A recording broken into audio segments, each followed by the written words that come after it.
वैश्विक भू राजनीति में शक्ति संतुलन कभी भी स्थिर नहीं रहता, यह हमेशा परिवर्तनशील होता है। यह विचार आज भी भू राजनीतिक स्थिति पर पूरी तरह सटीक बैठता है, खासकर जब बात यूक्रेन संकट की हो। यह संघर्ष अब केवल एक क्षेत्रीय विवाद नहीं, बल्कि वैश्विक शक्ति संतुलन की जटिल बिसात बन चुका है और इस टकराव ने अंतर्राष्ट्रीय राजनीति को नया मोड़ दे दिया है। वर्ष 2014 में क्रीमिया के रूस में विलय और डोनबास में जारी लड़ाई के बाद यूक्रेन पश्चिमी दुनिया और रूस के बीच प्रतिस्पर्धा का केंद्र बन गया।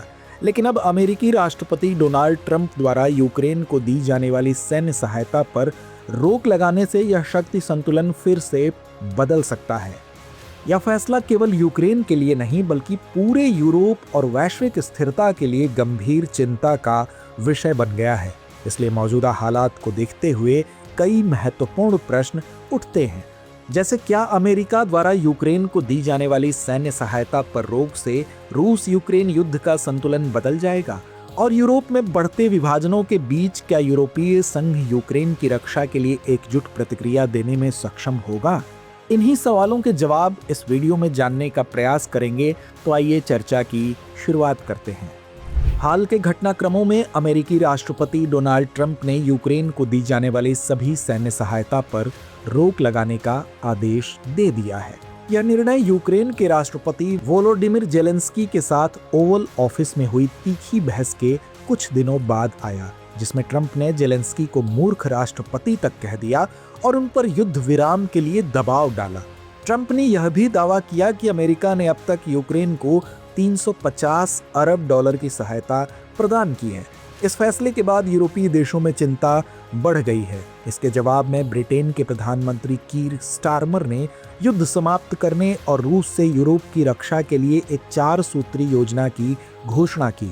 वहीं पोलैंड के प्रधानमंत्री डोनाल्ड टस्क ने यूरोप की वर्तमान स्थिति को कल्पना और साहस की कमी से ग्रस्त बताते हुए कहा कि उसे अपनी सुरक्षा के लिए खुद पर भरोसा करना चाहिए। जानकारों के अनुसार अमेरिका और यूक्रेन के संबंध हालिया घटनाओं के कारण तनावपूर्ण हो गए हैं। ट्रंप और जेलेंस्की के बीच हुई तीखी बहस ने इस तनाव को और गहरा कर दिया है। ट्रंप ने जेलेंस्की को युद्ध विराम के लिए राजी करने की कोशिश की, लेकिन जेलेंस्की ने सुरक्षा की गारंटी मिलने तक संघर्ष विराम से इनकार कर दिया। इस स्थिति के परिणाम स्वरूप अमेरिका ने यूक्रेन को दी जाने वाली सैन्य सहायता पर रोक लगा दी है, जिससे यूक्रेन की सुरक्षा चुनौतियां और बढ़ गई हैं। इस बीच यूरोप में भी आंतरिक मतभेद उभर कर सामने आ रहे हैं, जो यूक्रेन की रक्षा के लिए एक संयुक्त प्रतिक्रिया देने में बाधा बन सकते हैं। कुछ यूरोपीय देशों ने यूक्रेन के समर्थन में अपनी प्रतिबद्धता व्यक्त की, जबकि अन्य देश आंतरिक राजनीति और आर्थिक चिंताओं के कारण इसे खुलकर समर्थन देने में हिचकिचा रहे हैं। यह विभाजन रूस के लिए लाभकारी हो सकता है, क्योंकि यह यूरोपीय संघ की एकजुटता को कमजोर करता है और यूक्रेन के लिए अंतर्राष्ट्रीय समर्थन को कम कर सकता है। अगर यूरोप इस मुद्दे पर विभाजित रहता है, तो यह रूस को अधिक आक्रामक नीति अपनाने के लिए प्रेरित भी कर सकता है। दरअसल यूरोपीय देशों के लिए सबसे बड़ी चुनौती यह है कि वे अपनी सुरक्षा जरूरतों और ऊर्जा आपूर्ति के बीच संतुलन कैसे बनाए रखें। जर्मनी और फ्रांस जैसे देश रूस से ऊर्जा आपूर्ति पर बहुत अधिक निर्भर हैं, जबकि पूर्वी यूरोप के देश रूस को अधिक खतरे के रूप में देखते हैं। इस विभाजन ने यूरोपीय संघ की सुरक्षा नीति को जटिल बना दिया है। यूक्रेन संकट ने वैश्विक राजनीति में कई चुनौतियों को उजागर किया है। अमेरिका द्वारा सैन्य सहायता पर रोक और यूरोप में बढ़ते विभाजन ने यूक्रेन की सुरक्षा को खतरे में डाल दिया है। इस संकट से निपटने के लिए कुछ महत्वपूर्ण कदम उठाए जा सकते हैं। सबसे पहले कूटनीतिक प्रयासों को बढ़ावा देना जरूरी है, जिससे सभी संबंधित पक्ष बातचीत के माध्यम से समाधान खोजने का प्रयास करें। दूसरा, यूरोपीय संघ की एकजुटता सुनिश्चित करने की आवश्यकता है, ताकि यूरोपीय देश एक साथ मिलकर यूक्रेन की सुरक्षा और क्षेत्रीय अखंडता का समर्थन कर सके। तीसरा, संयुक्त राष्ट्र और अन्य अंतर्राष्ट्रीय संस्थाओं को इस संकट के समाधान में सक्रिय भूमिका निभानी चाहिए, ताकि सभी पक्षों के बीच संतुलन बना रहे। अतः यह सुनिश्चित किया जाना चाहिए कि संघर्ष में नागरिकों के मानवाधिकारों का उल्लंघन न हो और उनकी सुरक्षा प्राथमिकता बनी रहे। यूक्रेन संकट का असर केवल सैन्य संघर्ष तक सीमित नहीं है, बल्कि यह वैश्विक ऊर्जा आपूर्ति, आर्थिक स्थिरता और अंतर्राष्ट्रीय संबंध पर भी प्रभाव डाल रहा है। रूस पर लगाए गए प्रतिबंधों ने वैश्विक ऊर्जा बाजार को अस्थिर कर दिया है, जिससे तेल और गैस की कीमतों में वृद्धि हुई है।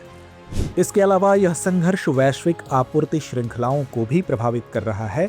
वहीं यदि यूरोप में और अस्थिरता बढ़ती है तो इसका विपरीत प्रभाव वैश्विक अर्थव्यवस्था और ऊर्जा आपूर्ति पर पड़ेगा, जिससे भारत की रणनीतिक प्राथमिकताएं प्रभावित हो सकती हैं।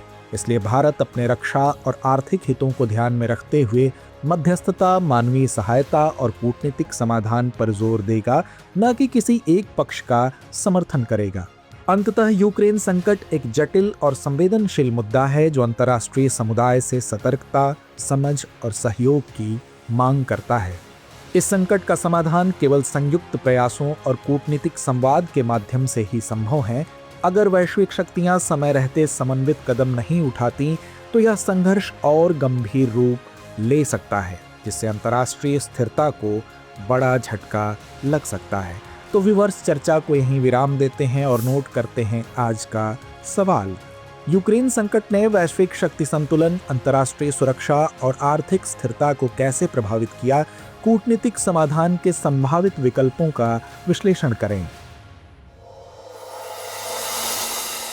डियर व्यूअर्स, अपने एग्जाम की तैयारी को और बेहतर करने के लिए हमारे चैनल को लाइक, शेयर और सब्सक्राइब करना न भूलें।